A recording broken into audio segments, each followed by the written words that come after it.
Tu passes 8 heures assis au boulot. Tu as des douleurs au dos, au cou, aux épaules, aux coudes, aux poignets.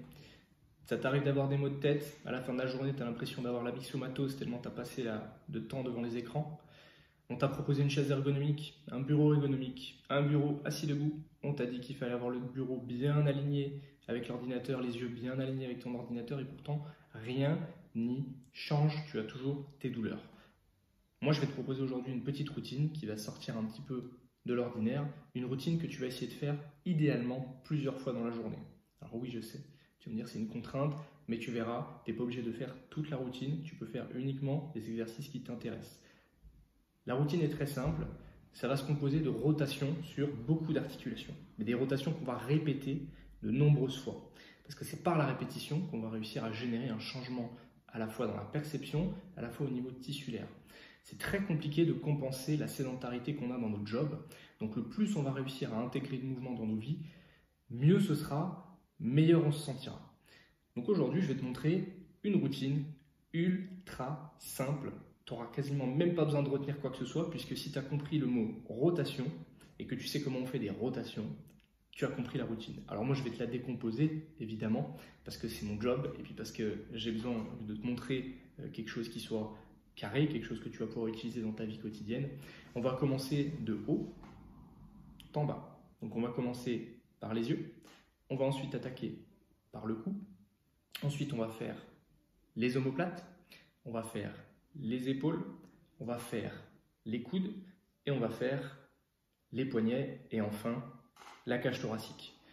Vraiment pour la partie haute, et tu verras que cette routine-là, si tu l'appliques 1-2 fois par jour déjà, tu risques de voir des résultats très rapides sur le confort que tu vas avoir au boulot et surtout sur la façon dont tu vas vivre ta journée derrière au boulot, parce que quand on a moins de douleur, eh ben, je te garantis qu'on vit vachement mieux ces journées. Donc je te montre tout de suite la routine. On va commencer par les yeux. Donc je vais t'enlever les lunettes pour que tu puisses voir mes yeux correctement. Et donc là, c'est très simple, on va faire des cercles dans un sens et on va faire des cercles dans l'autre. Alors pourquoi les yeux, tu vas me dire? Parce que c'est pas une articulation les yeux.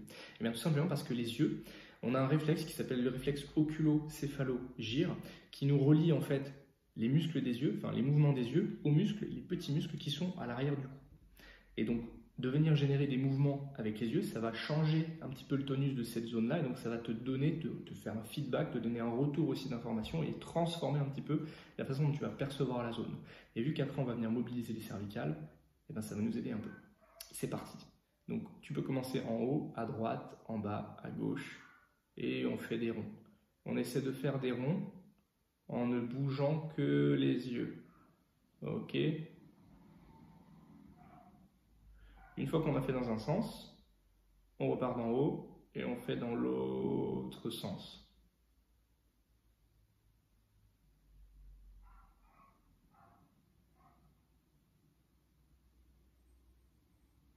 Une fois qu'on a fait les yeux, on va faire le cou. Le cou, je t'invite vraiment à y aller doucement parce que c'est une zone qui peut être très sensible et qui réagit très fortement aux mouvements brusques. Donc on va y aller doucement. On va commencer simplement par laisser tomber la tête en avant et ensuite on va l'envoyer sur le côté et on va faire des grands ronds au début très lents et on va laisser tomber la tête. Je te conseille de ne pas forcément compter le nombre de tours, mais de te fier plutôt à tes sensations. C'est-à-dire au bout de combien de tours est-ce que tu vas te sentir à l'aise dans le mouvement? Moi, tu vois, déjà là, au bout de 3 tours, je commence déjà à me sentir vachement mieux sur le côté droit. Le côté droit, au début, ça tirait. Donc, je vais insister. Je peux insister un petit peu, hein, par exemple, sur ce côté droit, ou si jamais je ne me sens pas à l'aise. Et ensuite, je vais changer de sens. Alors, ça peut cracouiller un petit peu dans la nuque, hein, vous inquiétez pas. Si ça craque, c'est simplement que ça bouge. Donc, c'est plutôt bon signe. Et une fois que vous avez fait quelques rotations au niveau du cou. Donc là, je vous le fais version rapide, hein, mais vous pouvez y passer plus de temps. On va passer aux omoplates. Je vais me tourner sur le côté pour que vous puissiez voir un peu les omoplates. Donc vous voyez, je suis dans une chaise de bureau. Hein. Donc les omoplates, ça va être assez simple. Vous voyez, on va lever l'épaule, envoyer l'épaule en arrière, on descend, on passe en avant et on remonte. Et là, j'ai mes mains sur les genoux. Donc on essaye vraiment de faire ça dans un sens. Donc de haut en arrière, de bas en avant, et ensuite on change. Donc je passe d'avant vers le bas, de l'arrière vers le haut, et je reprends. Ça va faire travailler, ce mouvement-là, il fait travailler donc évidemment toute l'omoplate, mais ça fait travailler le cou, ça fait travailler les épaules, ça fait travailler le dos. Donc c'est particulièrement intéressant à intégrer dans votre routine quotidienne. Une fois qu'on a fait ce mouvement-là, on va faire quasiment le même, mais on va intégrer un mouvement avec une posture avec les épaules. Donc on va tendre les bras comme ça vers l'avant et on va faire exactement la même chose. Je lève et vous allez voir que ça peut être un petit peu plus dur de contrôler étant donné qu'on va avoir les bras tendus. Efforcez-vous au maximum de garder les bras tendus, de ne pas fléchir les coudes quand vous allez faire le mouvement. Okay ? Et même chose, on fait dans les deux sens. Essayez d'amener de l'amplitude au fur et à mesure que vous faites l'exercice.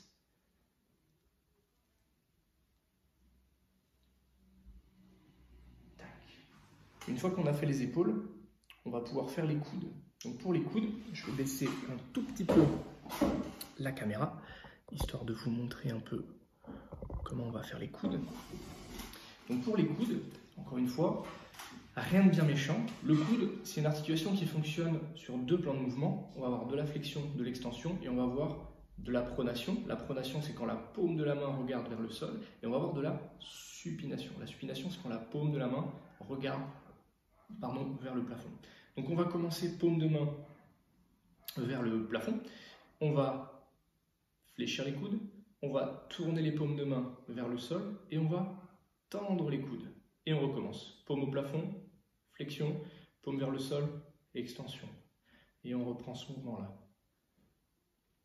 Et une fois qu'on a fait une routine de mouvement, une fois qu'on a fait 10, 15, 20, on va changer. C'est-à-dire qu'on va paume vers le sol, flexion, paume vers le plafond, extension. On inverse le mouvement. Donc vous avez compris, hein, on fait des rotations dans un sens et des rotations dans l'autre sens. Et ensuite, on va passer aux poignets. Pour les poignets, hop, je vous redresse un tout petit peu la caméra. Pour les poignets, vous avez deux possibilités. Ce que je vous recommande, c'est d'éviter de les faire les poings fermés ou d'éviter de les faire les mains jointes, comme ça. Ce qu'on va faire, c'est qu'on va essayer de détendre au maximum la main et on va faire pareil. Vous voyez, je vais fléchir les poignets comme ça, donc je vais les laisser tomber vers l'avant.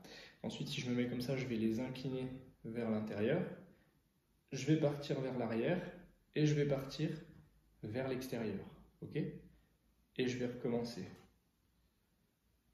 Pourquoi ne pas fermer le poing? Parce que si vous fermez le poing, vous allez être vachement plus limité dans l'amplitude, donc vous n'allez pas pouvoir exploiter toute l'amplitude, et puis ça ne va pas être aussi fluide. Donc évidemment, une fois que vous l'avez fait dans un sens, vous le faites dans l'autre sens. Là aussi, le poignet, hein, ça craque beaucoup parce que c'est plein de petits os qui se chevauchent, donc ne vous inquiétez pas. Et une fois qu'on a fait poignet, coude, épaule, omoplate, cou, les yeux, on va terminer par la cage thoracique. La cage thoracique, encore une fois, vous allez voir, c'est très simple. Je vais juste me reculer un tout petit peu pour que vous puissiez voir. Et je vais me mettre de 3/4. Voilà. Donc on va juste attraper les épaules ou fermer les poings l'un sur l'autre.